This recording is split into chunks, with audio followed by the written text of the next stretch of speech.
More than 80 years have passed since the massacres of May 8, 1945, and yet the weight of that tragedy has never faded. It remains one of the darkest and most defining moments in Algeria's modern history. On that day, while the world celebrated the end of the Second World War, thousands of Algerians marched in Stif, Gelma and Kharata demanding freedom and dignity. The response of the French colonial authorities was brutal. Entire villages were burned, civilians were executed, mass arrests were carried out, and according to Algerian historical records, more than 45,000 Algerians were killed in only a few days. President Abdelnajid Tebboune described these massacres as one of the most atrocious colonial crimes and genocidal acts of the contemporary era, committed against defenseless civilians whose only demand was liberty. But this is not only about the past, it is about memory, and memory today is all about identity, sovereignty, and the future of nations. And as Algeria places the memory file back at the center of national and political debate, deeper questions emerge about justice, recognition, and the global understanding of colonial crimes. We talk about all of this tonight with our guests.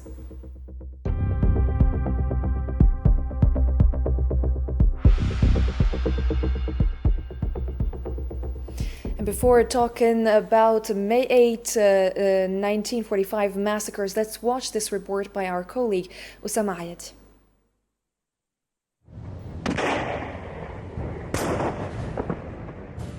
While crowds filled the streets of France celebrating the defeat of Nazi Germany and the end of the Second World War in Europe, another chapter of history was unfolding across the Mediterranean in Algeria, one written not in celebration but in blood. In the mountainous regions of Stif, Gelma and Kharata, thousands of Algerians took to the streets, carrying banners demanding freedom, dignity, and the promises of equality they believed had been earned through sacrifice during the war. Instead, the demonstrations were met with brutal repression.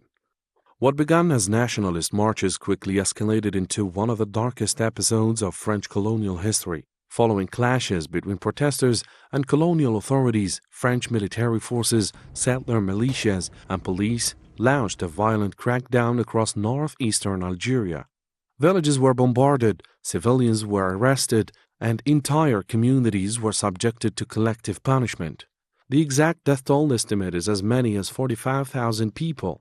Yet beyond the numbers lies an undeniable reality. The massacres became a defining wound in Algeria's collective memory and a turning point in the struggle against colonial rule. For many historians, the events of May 8, 1945 marked the moment when hopes for peaceful reform gave way to the conviction that independence would only come through resistance. Nearly a decade later, Algeria's war for independence would erupt, ultimately leading to freedom in 1962. Today, the mountains of Stif, Gelma and Kharata still stand as silent witnesses to that tragedy. Their valleys carry the memory of a people who endured violence yet refused to surrender their identity, dignity, or aspiration for freedom. Every year, commemorations across Algeria honor their victims not only as casualties of colonial repression, but as symbols of resilience and steadfastness.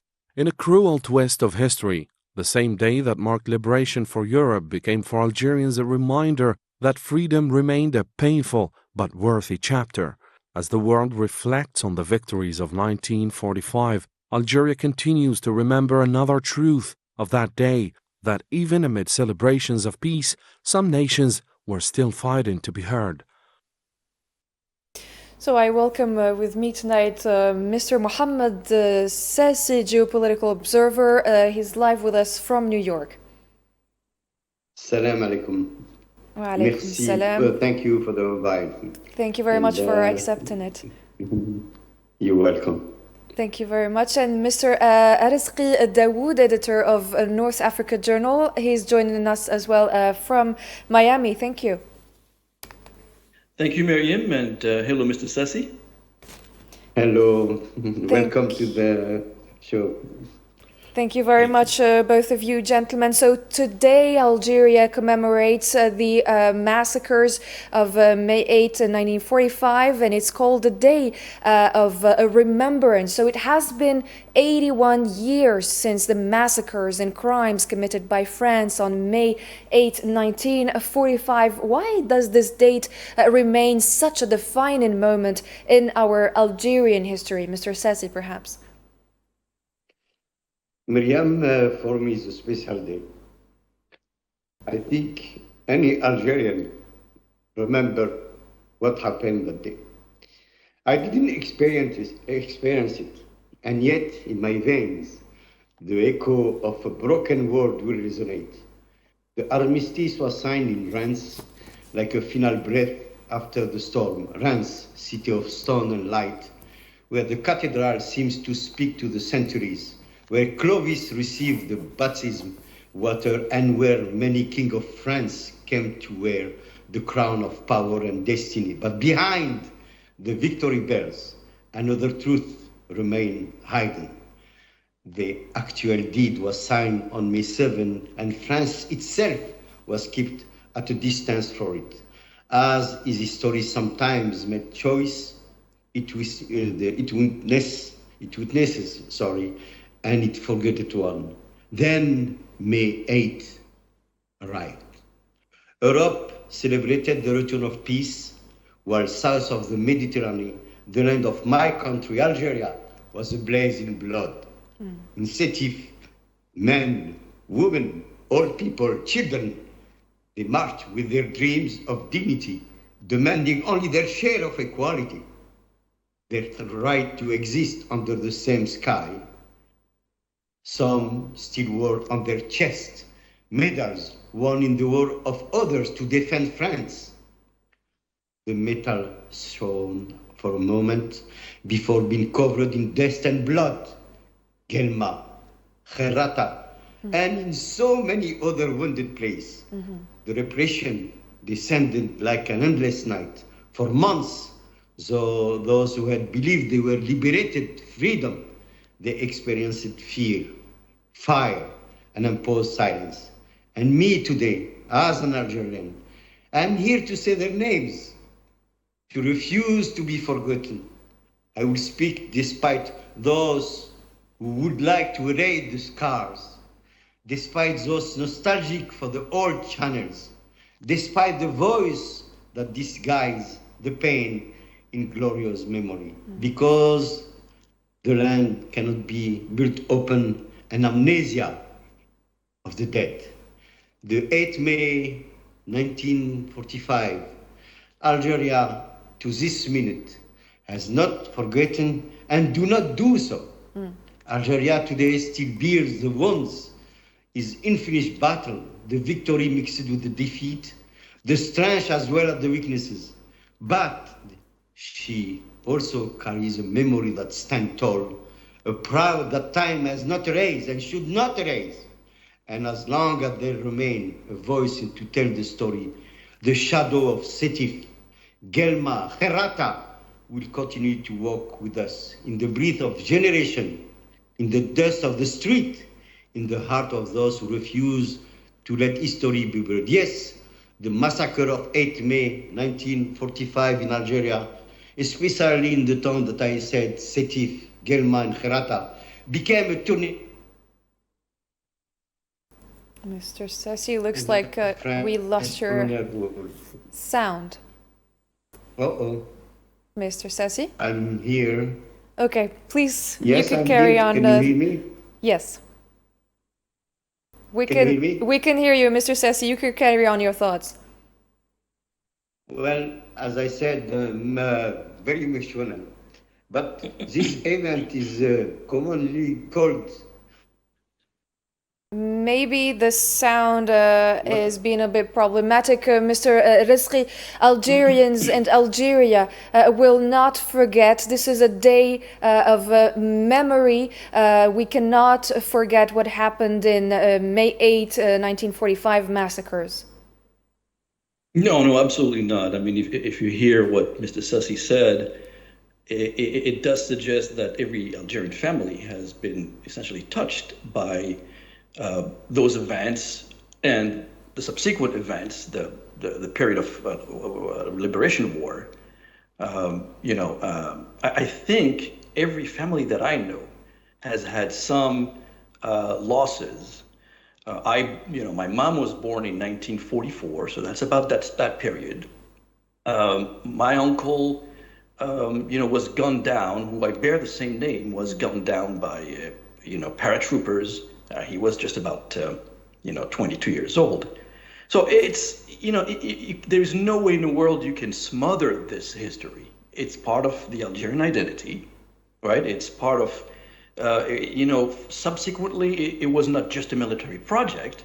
It was a project to build a nation around dignity, sovereignty, global recognition, and it carries, those set of elements into our lives, and certainly into our children as well. So I think what Mr. Sassi said absolutely is correct, and it does certainly affect, pretty much every Algerian. This is in global history. This is relatively new history. This is very recent. This is not. We're not talking about, long time ago. We're still talking about Rome and Greece and the Egyptian history.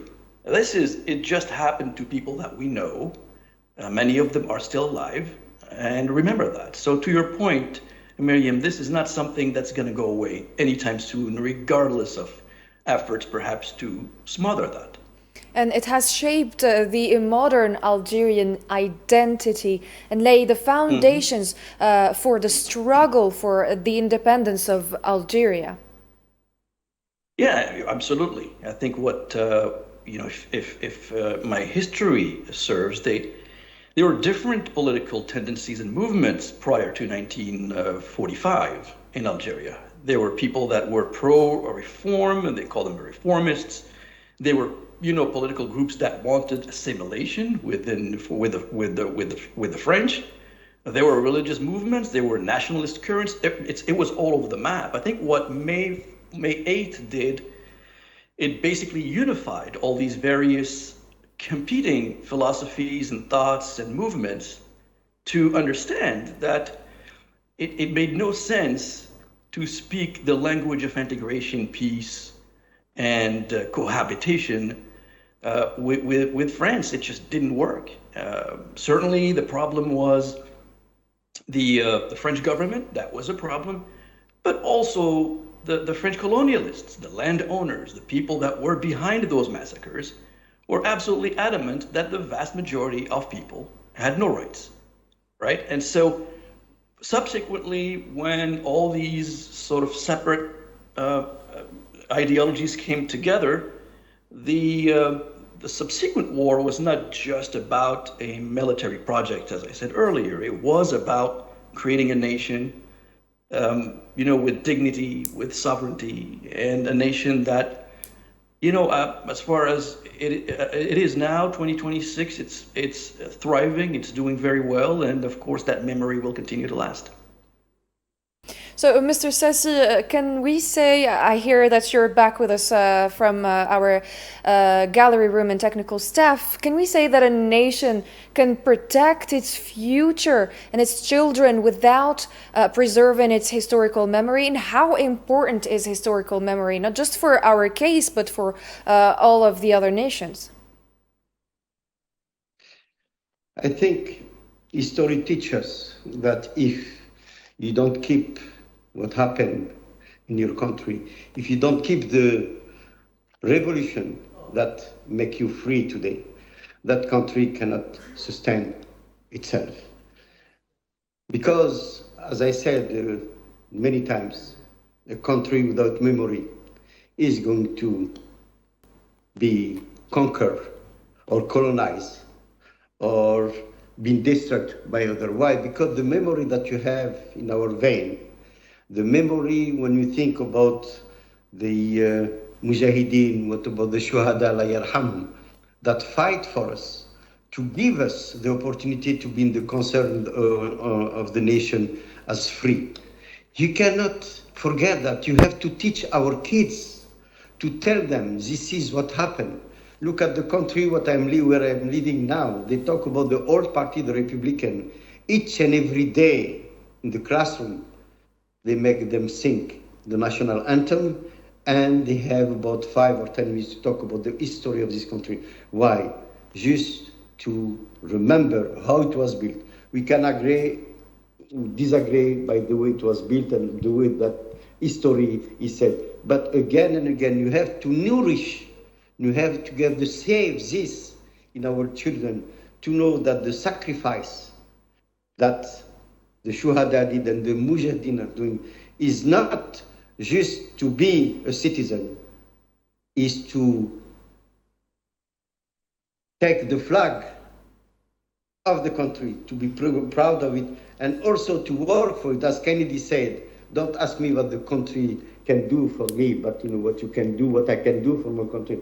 And this in Algeria, specifically with our youth, we have 70% of our population is less than 45 years old, meaning that they didn't live during the war. But you have to put the seed in order for us to fight and keep our country free.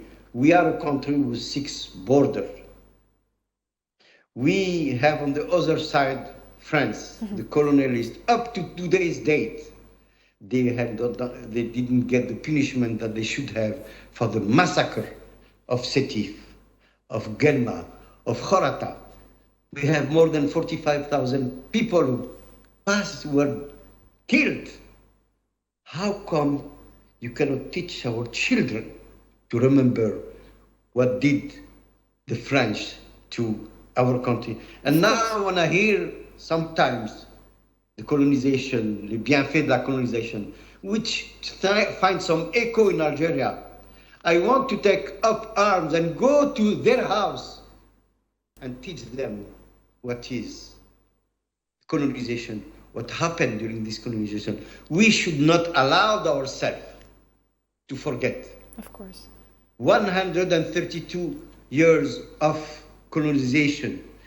During the first 30 years of the colonization, from 1830 to 1870, they killed 1/3 of our citizens. 1/3 of the Algerian, the population of Algeria was killed during the first 30 years. This is Why? not to be forgotten. Never, For sure. never. We should not forget. We should every 8 May not only talk to our children, but talk to these friends who tried to make us forget. They have to be punished for what they did. Yes. Because the soldiers that they were killed in the 1940s, they come, 138 soldiers were killed during World War II. They did Provence, they did Monte Cassino. Why today?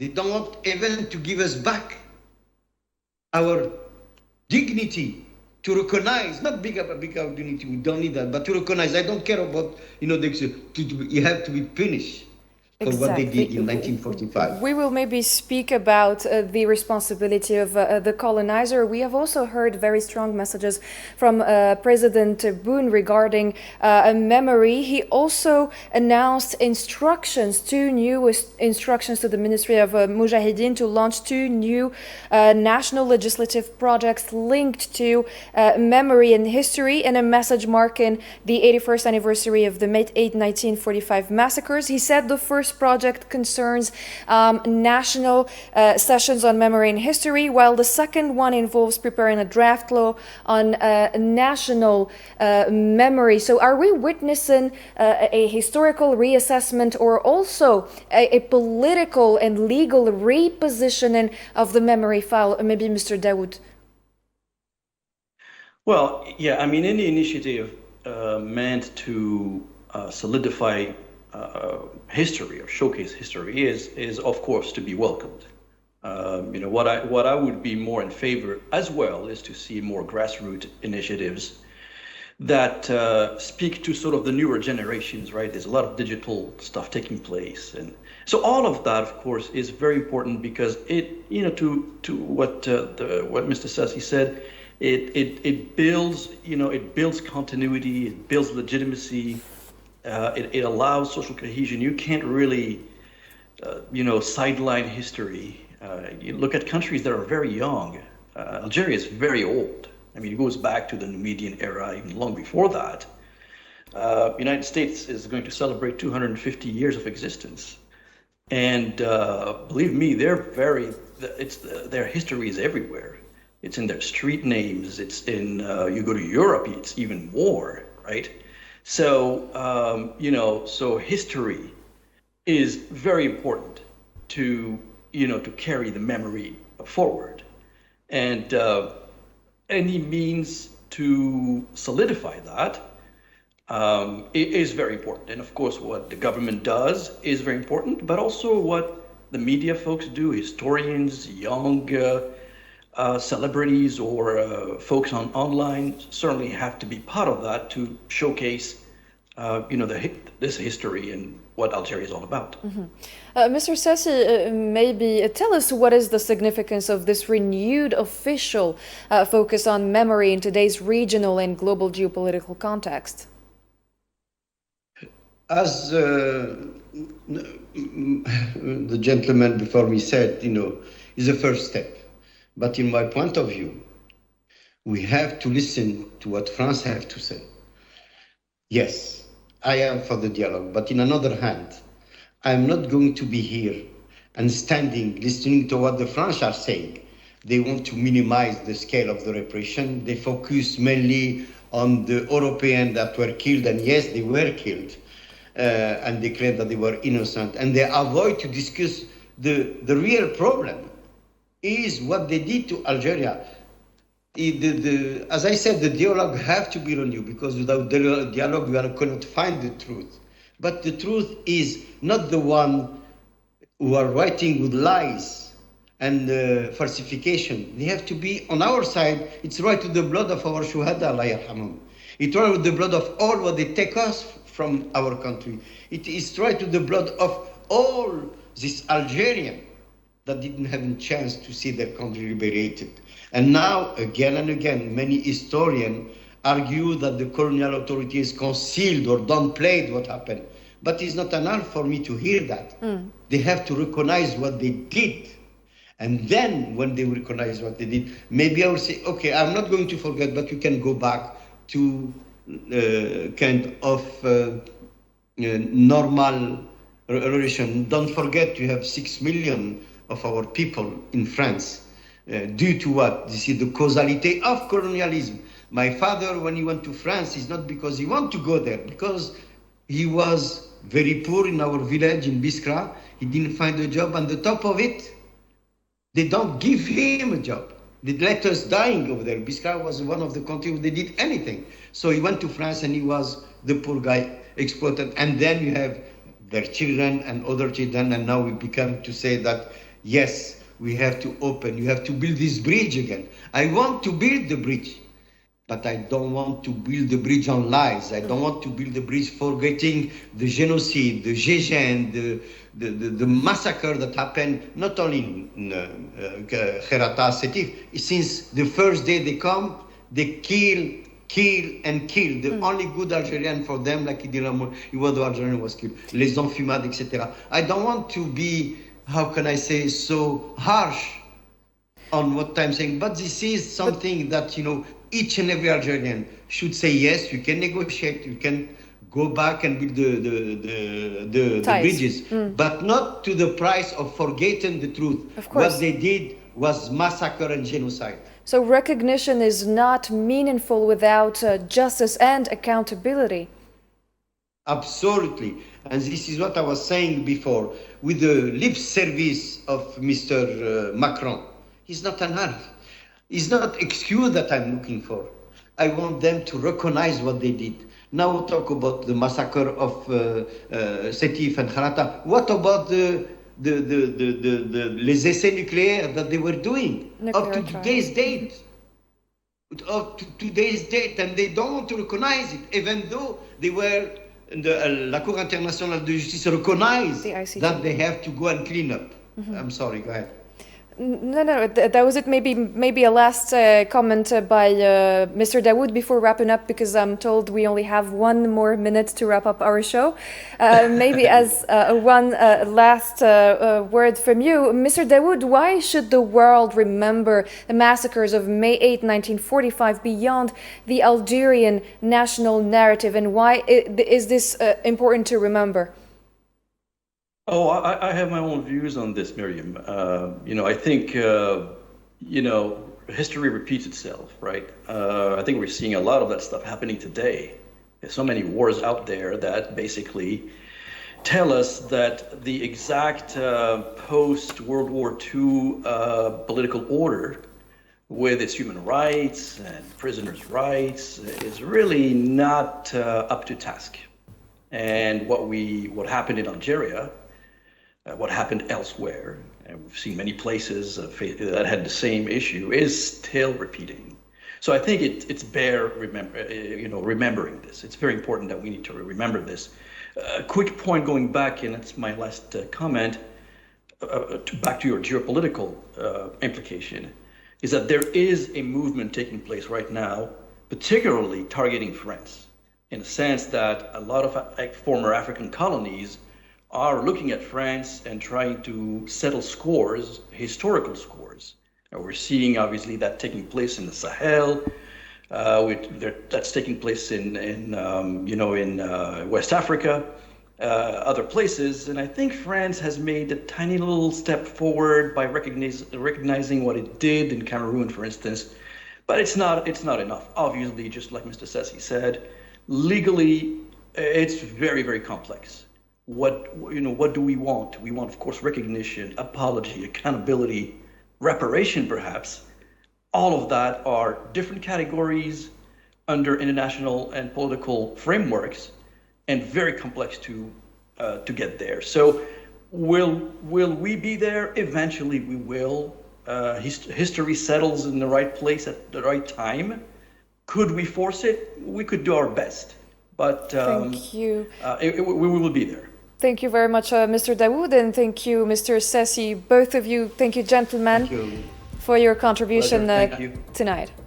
And sorry, Mr. Dawood, if I take all the time. Thank you both, gentlemen. Thank you, dear viewers, for following tonight's edition, and see you in the next ones.